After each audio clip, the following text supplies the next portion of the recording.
Breaking news, roller booters. You're never going to believe this. Rosys, the company that's been around for, according to my calculadora, 71 years since 1952. The company that's been family owned since 1952. Thank you, Sean, for letting me that. And I want to give a big thank you to Dave Quist for letting me know that this is even going on, because I ain't even know, dog. But over on Mushroom Blatting, they posted a story just 45 minutes ago. So this is big stuff happening now. You're getting it in real time.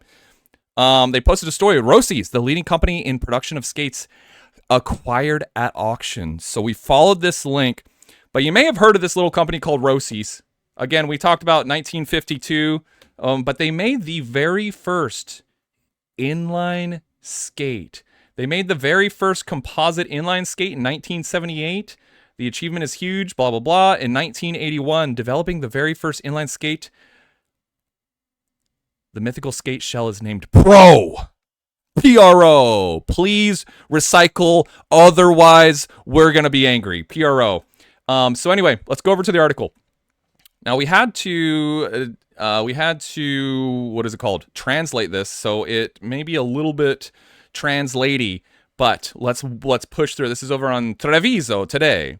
Rosys is the leading company in the production of skates, acquired at auction, as we saw. New ownership for the historic Mana Bayuna. Okay, I thought this was going to let me do this. I guess it's not. Let's just read. How about that?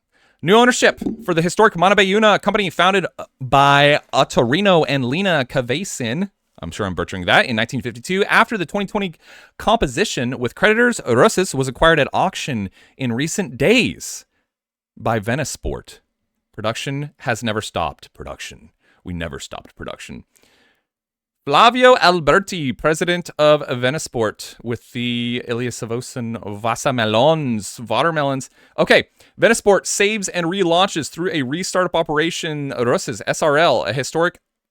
Dude, it was letting me highlight this before I started filming. A historic brand from Mana Bayuna, known throughout the world for production of inline skates, quad skates, ice skates, idea boots, and fun sports.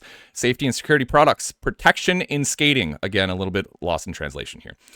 Through an auction offer which envisaged, I don't know that word, the acquisition of the business branch and the real estate part, the V Network Group cluster acquired the Venetian company and consolidated its presence in the sports system.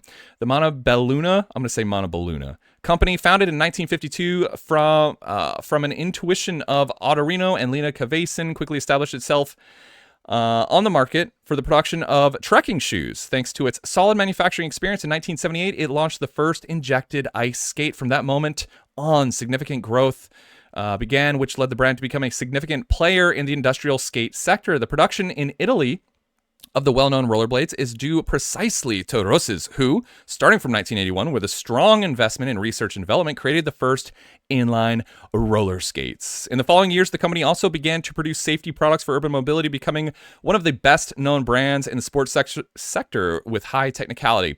In recent years, due to the contraction, so here we go. In recent years, due to the contraction of the market, the increase in costs of raw materials, and the post-pandemic crisis, the company has entered into serious difficulty. Today, thanks to this acquisition worth €3,313,000, so 3.3 million euros, Rosys has the opportunity to relaunch itself while maintaining the entire workforce and the historic production site unchanged. So, just real quick, they're what do they say? Maintaining the entire workforce and maintaining their production site. So, key point there. In line with the strategy of the V Network Group, led by Alberto Baban, the current management will continue to support the relaunch of the company by focusing on the enhancement of skills and strong innovation. Rafael Prandina, an entrepreneur. So this is important too, because, you know, I think my first thought is, oh great, Rosys is getting acquired by some faceless company that doesn't care about inline skating. They care about profits and margins and whatever, which I'm sure they do. But if we look here, this is good news, at least from what I can tell. starting right here. I'm not going to hover because it does crazy stuff. I guess it still does. Rafael Prandina, an entrepreneur with over 20 years of experience in the outdoor skates and footwear sector, will be the CEO, supported by Flavio Alberti as president of Venasport, and by the many local entrepreneurs who are part of the network. So, Rossi's going through bad times during COVID, the market contracting. They were forced to auction here. They were acquired by Venasport, this sort of acquisition company or whatever, overarching umbrella company, whatever.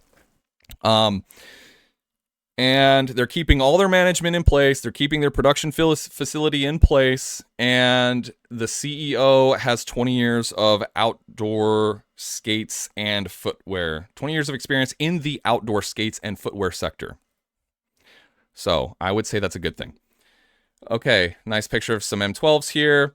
The acquisition of Rosses represents, so these are the comments. The acquisition of Rosses represents a great opportunity for us to relaunch a brand that has made history in the sector, not only of skates, but of the sports system in general, comments Flavio Alberti, president of Venasport. Our objective is to strengthen ourselves as a reference cluster. I don't really know what a reference cluster is. In the hard goods and sport footwear sector by aggregating the excellence of the Montebayuna, and I said I was going to say Montebelluna and a Solo district characterized by high-quality craftsmanship and know-how of distinctive and difficult to reproduce manufacturing skills. This acquisition will not only, I'm kind of skipping the other stuff. This acquisition will not only allow Rosses to keep its glorious industrial history intact, but will allow our Venasport cluster to consolidate itself in hard goods at a crucial moment with the upcoming Milan Cortina 2026 Olympics, exploiting the synergies between our subsidiaries. The world market in the outdoor sector is rapidly expanding, and the Trivento region will play an important role thanks to its technological know-how combined with high-quality craftsmanship. Okay, so there was kind of some rumors about this. I don't know. I feel like over the last couple years, that is Rossi's for sale? Is Rossi's struggling? You know, what's going on with the Scarafagios? And here you go, man. Like 2 days ago, whatever it was, like 2 days ago, Rossi's acquired at auction by Venasport. They're keeping everything in place. They're keeping all the people in place. Production sounds like they're not fundamentally changing anything. They might tweak the business model. You know, the CEO has 20 years of experience in outdoor footwear and skating, which I think is a good thing. So I don't know. Maybe this is a little bit of a nothing burger. Maybe it's a big deal. Maybe we'll see fundamental changes. But from what I can tell here, it looks like they're just acquired and they're going to tweak it. I don't see any like massive changes coming, but I could be absolutely wrong. Please let me know down in the comments what you think this means for the future of Rosses Scarafaggio. So anyway, thanks again, Dave Quist, for keying me in on this. I appreciate it. And if you enjoyed the video, make sure to give it a thumbs up. Consider subscribing. I'll see you on the next video. Take care.